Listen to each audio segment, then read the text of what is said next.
Ajantsika hatrany amin'ny lafim-baovao iny fa sehatra maro no ahitana ny fampitsiam-bola eto Madagasikara raha tsy ilaza afa-tsy ny sehatra ara-barotritsika eo ihany koa ny fanafarana sy ny fanondranana entana avy any ampitan-dranomasina any.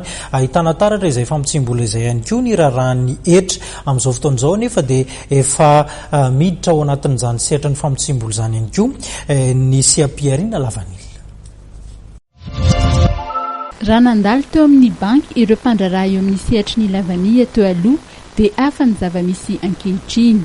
Misy ireo fanahina famatsiam-bola eo amin'izay Siapiarina Lavania izay raha ny vaovao voaraisy ny fampiasam-bola tamin'ny fotoam-piotazana lasa noresahana. Ny nagaga atao ao dia ireo olona izay mampiasa vola amin'io sehatra io zany tsy nandalo akory any amin'ny banky. Tsy hita taratra raha taloha zany ny olona mpanao raharaha fanondranana entana dia miara-miasa amin'ny banky. Izany hoe hita zany ny vola ampiasainy fa vola nindraminy tamin'ny banky dia ampiasainy amin'iny. Dia tateoriana tsy mila amin'ny banky intsony zareo fa izy ihany zany mamatsy volan'ny tenany.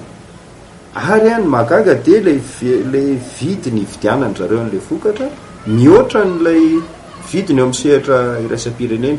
Eo zany mampiasa saina hoe mividy faty antoka ve reto olona reto sa mahita lala ambarotra hafa izay azahoany tombo mihoatra ny eo amin'ny sehatra iraisam-pirenena. Za mino aloha fa mifandraika kokoa amin'ilay hoe mividy aby faty antoka izy ary izay no mampametra-panontaniana hoe avy aiza ireo vola ireo.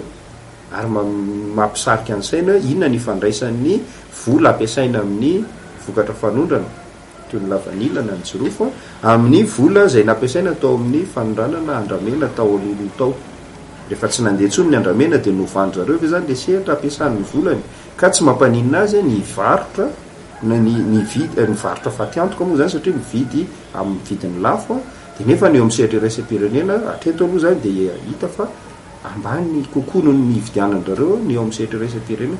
Raha ny enim-bolana voalohany tamin'ny taona ity no resana dia mahatratra 400 ireo fanambarana voaray sapan-draharaha malagasy adina amin'ny fampitsiam-bola sy ny famatsiana ny asa fampiororoana. Ny 7 no tena fanambarana ayay, misy ny fanambarana ayay amin'ny alalan'ny fampidirana nafakana lela vola any amin'ny banky ary misy ihany koa ny atosa taratasy efa misy ao amin'ny sanefina.